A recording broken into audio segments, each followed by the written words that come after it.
Hello and welcome back to the Matrix Green Pill podcast. I'm your host, Hilmarie Hutchison, and today's guest is a true force in sales, publicity, and entrepreneurial growth. Someone who's been behind the scenes of hundreds of successful startups and sales teams. Scott Kelly is the founder and CEO of Black Dog Venture Partners. With over 20 years of experience, he's trained more than 1,000 salespeople, taught marketing at universities, and helped raise the visibility and revenue of countless brands.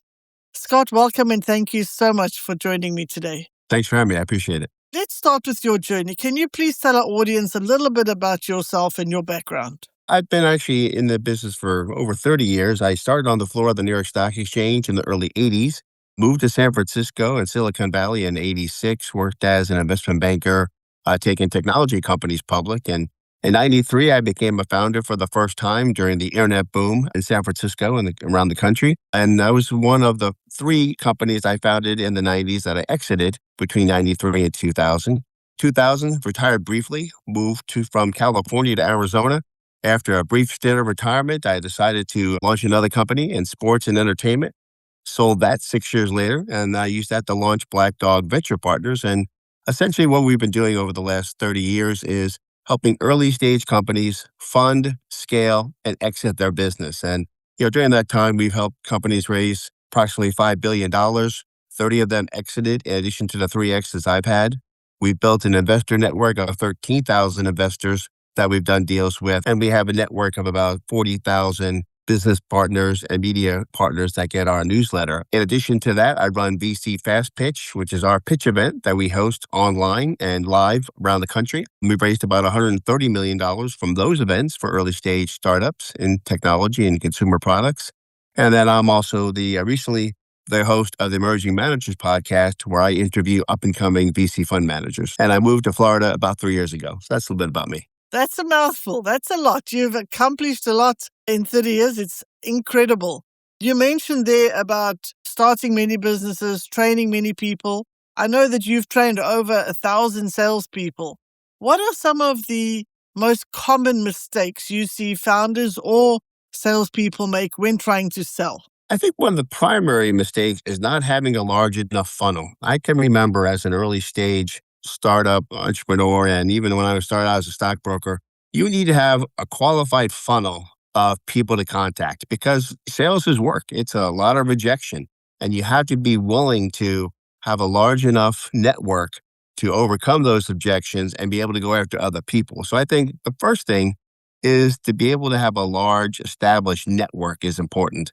And then secondly, you really have to be good at identifying what a problem is for the person you're working with and really giving them a quantifiable, identifiable solution to the problem. I think that applies to salespeople and all entrepreneurs at large. Excellent point. So first of all, have a large enough network so that you have a large enough funnel, and then identify their problem and provide a solution. No point in trying to sell them something they don't need because then it's just pushing water uphill. Absolutely. How do you build a good network? How do you build a large network? I think obviously over the course of the last several decades, the internet and social media have been a great source of that. I'm a big fan of LinkedIn and other social media sources. I've got 36,000 followers plus on LinkedIn, but I am still using that actively on a daily basis to introduce myself to new people. And also, especially in the startup world and with entrepreneurs, they need to be seen. They need to be at the events where other entrepreneurs and other investors are. And around the country and around the world, there's all kinds of events that are hosted by venture capital firms, accelerators, and incubators. Get in front of people, make eye contact, have handshakes with people. And I think for me, that's something I do all the time. I'll be in Nashville, Tennessee, hosting an event with well over 100 entrepreneurs and investors. I just completed one in California with over 200 investors and entrepreneurs. It's really about getting out there, using a lot of different tools. Social media, for entrepreneurs looking for investors, there's a lot of good online tools, whether it be Crunchbase or PitchBook, where you can find those potential investors that you can network with. But I think you just got to get out there, contact people online, and don't just build contacts, build relationships. Too often, somebody will connect with somebody on LinkedIn, and the very first thing they're doing is putting their offer in their inbox. Establish a relationship with them first. So again, use events, use online social media, but again, concentrate on relationships, not just context. I think that is a key and important distinction to make. The difference between just having a network and actually building relationships. And you're so right. I get daily, and I'm sure most CEOs and founders have this, you get daily people who want to connect, and the first thing they do is pitch you. So I think that is a very, very valid point. Also, as you said, use a multi-pronged approach. Don't just try one thing. Have different avenues, different ways of building your network. You've worked closely with startup founders and investors, and this for many decades now. What qualities stand out to you in founders who actually break through and succeed? I think the number one factor is tenacity. Entrepreneurship and running a startup is a very difficult business. 90% of people that start a business are out of business in 2 years. And actually 75% of entrepreneurs that raise venture capital money are out of business. And it really comes down to tenacity. You've got to be willing to take a lot of no's, be willing to pivot. I think too many times entrepreneurs get stuck in their idea, fall in love with their idea. But if the market tells them their idea isn't the correct one, change, pivot. So I think the main things are have confidence, but have humility, be tenacious, and be willing to change as the market or investors tell you to do so. Good experience there. To not fall in love with your own product and not be willing to make those changes, not be willing to pivot. Humility is such a key quality to have because you need to be humble, to be willing to take all those no's and keep going, be willing to fail. In the end, if you are tenacious, as you say, then the results will come. At Black Dog Venture Partners, what's your approach to helping companies grow, especially in unpredictable markets? Yeah, our approach is really around our main thesis is to solve problems and create opportunities for entrepreneurs. And again, first thing is to really identify what those problems are. Sometimes the problem with an entrepreneur is not enough capital. So we may help them in terms of securing equity, debt, or other financing. But the problem might be sales. They might not have the proper team to close companies on their product and services. And so we first of all look at what the solution is, because I think sometimes entrepreneurs get caught up in one thing. I work with a lot of entrepreneurs that simply just want to raise funding for their company. And in many cases, raising capital doesn't necessarily solve the problem. It may solve one problem, but it may not solve all, and it could create additional problems. And so the reality is what we do is we look at a company and we look at their product, their service, their team, and determine, okay, what does success look like? Is it generating revenue at a higher rate and to more potential clients? Is it building partnerships and distribution relationships? Is it raising capital? Is it building their team? So our real thesis is centered around looking at each company individually, identifying what their key problems are, and then dedicating our efforts to find that solution. Yeah, that's a good point. Money is not always the problem, or it's at least not the only problem. If you don't have all the other parts of the business set up, then you can raise all the money in the world. It's not going to work. So I like that you take that holistic approach to helping them make sure that every part of the business is working as it should. You've seen businesses grow, pivot, and sometimes fail. As you mentioned earlier, you need to have that tenacity and that willingness to fail and pivot. How do you advise founders to navigate setbacks or failed launches? I think it comes down to understanding from the beginning it's not going to be an easy road. You're going to have failures. When entrepreneurs are out there raising capital, they're going to hear literally hundreds of no's. They've got to be willing to take those no's, learn from them, and apply any insight or advice that they've gotten. And I think the key is, in order to overcome these challenges in the market, you've got to be willing, as I mentioned before, to make those pivots, make those adjustments. And I think it's important to having the proper team in place. I work with a lot of technical founders who are very good developers or technicians or engineers, but they're not really good at sales or marketing or accounting or legal. Build a team around you, because investors don't just invest in ideas, they invest in the people that can execute on those ideas. I think it's really important to overcome those things by having an adequate team that can help you make changes and act accordingly. So I guess your answer here might be the same, but let's see. For someone who has a business idea or thinks I have a brilliant idea, but they might be holding back out of fear of the unknown, not too sure. What would be your advice for the next step they should take if they've got this idea they think might work? Well, I think it's really important to do some market research with potential customers. So go out to people that you know or people in your industry and maybe do some focus groups or do some surveying.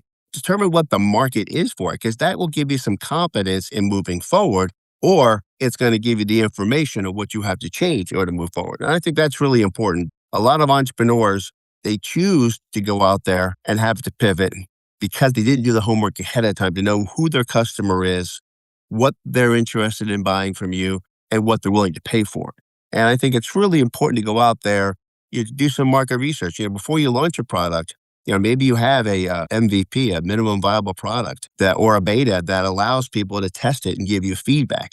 So I think it's really important to make sure you have what investors call product market fit, meaning that your product fits with your potential customers. And I think that's a really important way to overcome some of the fears of moving forward. Right. So just because you think it's a clever idea, you need to do that market research to see if you're actually solving a problem for others and that it will be to enough scale to make it a viable product.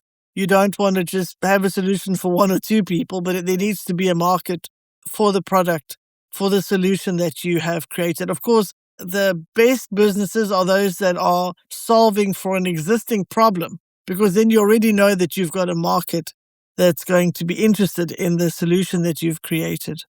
What's one startup story that has really stuck with you, where you saw something remarkable happen? Yeah, it's interesting you say that because when I taught at the university, I told a story about a company who didn't do their research, didn't find out product market fit. It was a company called Cesario, and we did a case study when I was teaching at university. And this was a company that raised $120 million from some of the most prolific and well-known venture capital firms in the United States.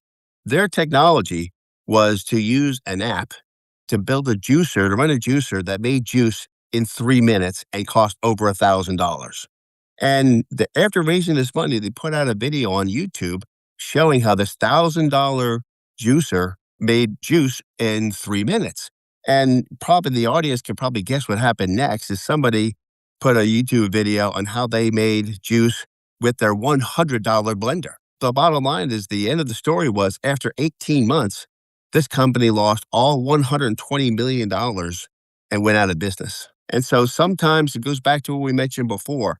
Make sure you have a market for your product before you go out there and try to sell your product. Wow, that's actually a scary story, that you can spend that much money to create something that's not really a solution and that there's a cheaper, easy alternative on the market already. Wow, that is quite eye-opening. You mentioned having taught at university level.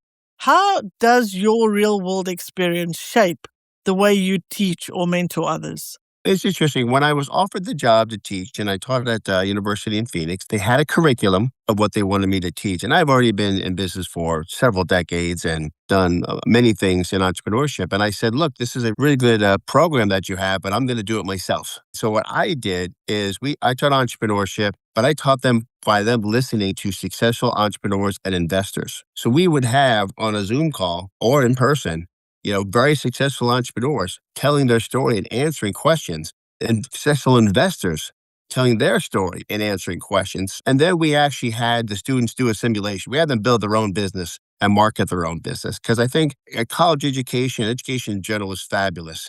But what I have learned in my experience is, I have several degrees, but nobody cares where I went to college. They want to know what I can accomplish and what I've done. And I think that was what we brought to the class. And, the students, were very successful because of it. I've got, several very successful students who are now running very successful startups and businesses and have raised millions of dollars in capital. That's amazing. I think you've hit the nail on the head there, that hands-on experience, real-world experience makes all the difference. So bringing these successful entrepreneurs who are able to tell their stories, the good, bad, and ugly of it, so that they can hear all sides of what it takes to run or create a successful business, but also allowing them to build their own business so that they can have that hands-on experience is so valuable. What's next for you and Black Dog Venture Partners? Do you have anything new or exciting on the horizon, or should I say in the pipeline? We got a number of exciting things happening. As I mentioned, I launched a podcast myself at the beginning of last year, and I had owned a stake in a podcasting company and had no idea or really little interest in launching a podcast, to be frank with you. But I saw a problem in the marketplace. There was a statistic that came out towards the end of last year. There are 3,200 venture capital funds in the United States. And out of those 3,200 venture capital funds, 78% of the capital went to 25 of the largest funds. And there I saw a problem. I saw that earlier stage, newer venture capital funds weren't getting the exposure and the recognition and the investors in their funds that these large funds were, but they were getting better returns and more hands-on help for the entrepreneurs. So we launched the Emerging Managers podcast to give those early stage managers an opportunity to showcase themselves. And what that's done is now it's become our focus and some of our theme for next year is to launch the Emerging Managers Summit, where we're actually going to be opening up the audience and doing reverse pitches, where entrepreneurs get to listen to these emerging managers and learn more how they better manage funds and how they provide more support for entrepreneurs. And I'm pretty excited about that. And then we actually have a book that's we're hoping to release in the second quarter of next year. It's the Venture Investor's Guide to Emerging VC Fund Managers. So we've got a couple of really interesting things in the pipeline. Wow, exciting. Congratulations on the podcast. As you say, you saw a gap in the market. You saw a need for trading, for more information. So that is why you did that. And the book sounds exciting. I hope that it will go well. It sounds excellent. Now we've come to the segment of our show where I will ask you some rapid fire questions, our version of a game show. Are you ready? I am. Sales or marketing, if you had to pick one? Sales. Cold calls or warm intros? Warm intros. A founder or startup that really inspires you? Well, a founder startup that really inspires me would be a gentleman called Tim Holliday. He actually he presented and pitched at our VC Fast Pitch event. Raised money, exited his company, and then became a venture capitalist himself. One skill every entrepreneur should master? The ability to sell. I think sales is a lost art, and people need to get back to that. What does tenacity mean to you? Tenacity means willing to do what other people aren't willing to do. It's willing to get up early in the morning. It's willing to make phone calls. It's willing to drive or travel to that event that others aren't willing to do, and be able to do the things that won't do so you can do the things they can't do. What is one thing you do every day, no matter how busy you get? Every day I go for a walk. I walk anywhere from 2 to 5 miles every morning. And what it does is allows me to keep my head clear. I get some of my best ideas and some of my best inspiration just in the quiet of a walk. And I think a lot of entrepreneurs and business people spend too much time being busy. And I think you need some free, open time just to concentrate, whether it's a walk or whether it's meditation or yoga. Find some time to let your mind stop thinking about what has to get done and concentrate on the things that can become. I love that. I think that's excellent advice. Well, thank you for playing along. That was easy enough. Now I would like to ask you our signature green pill question. What was your green pill moment, the action or event that was the turning point for you or your career? My green pill moment actually happened on the third day of my first job out of college. So I got out of college. I went from New York to Lafayette, Louisiana, a major culture shock for me. And I worked as a retail stockbroker, and I was cold calling on investors over the phone. And I got Mr. Abear on the phone, who invested $500,000 over the phone, never meeting me. And my boss said, Kelly, get out there, drive out in your car and go meet this person. And I drove out to Mr. Abear's house. And, I was a little scared when I got there because it was a metal shack. And Mr. Abear was sitting on his rocking chair, whittling some wood with a handful of teeth in his mouth. At the end of the roughly hour meeting, he gave me a check for $2 million. And I was a little over 22, and I had to ask him, Mr. Aber, I don't want to sound rude. This isn't a very fancy house. How did you get this money? And he took me around to the side of his house, and what used to be rice fields was oil derricks as far as the eye could see. And it turned out Mr. Aber was generating $8 million a month in oil royalties. And he said, Kelly, I only have a third grade education, but I'm smart enough to deposit the check every month. And Mr. Abear became one of my best clients and later helped me launch my startup years later in San Francisco. Wow, what an incredible story. Also says don't judge a book by its cover, right? You don't know what's around the corner of the house. That's incredible. Scott, thank you so much for joining me today. Your journey from that $2 million check in your early 20s to mentoring thousands of professionals is packed with insights that I am so sure our audience is going to find valuable and inspiring. You've shown how grit, relationships, and tenacity can turn ideas into impact. Before we wrap up, where can our listeners connect with you or learn more about Black Dog Venture Partners? You can reach me. Our website is blackdogventurepartners.com. If you're interested in our pitch events, you can go to vcfastpitch.com. You can find me on all social media channels at Black Dog CEO. And if anyone wants to email me and get a free startup toolkit, you can email me at scott@blackdogvp.com and put startup toolkit in the subject line. Excellent. Thank you very much for that. Have we covered everything you wanted to cover today, or was there anything else I should have asked you about? No, I think we covered a lot, but I just want to close with a final thought for listeners out there. Being an entrepreneur, I think, is one of the greatest things that the world provides us, an opportunity to build a business and build a legacy. But it's hard, but don't give up. I love that. Thank you so much for ending with that. And to our listeners, thank you for tuning in to another episode of the Matrix Green Pill podcast. If this conversation gave you a new perspective on what it takes to grow a business, hit subscribe, leave us a 5-star review, and share it with someone chasing their next big idea. Until next time, don't underestimate the power of tenacity. If you enjoy our conversations, please like and subscribe. See you next Wednesday.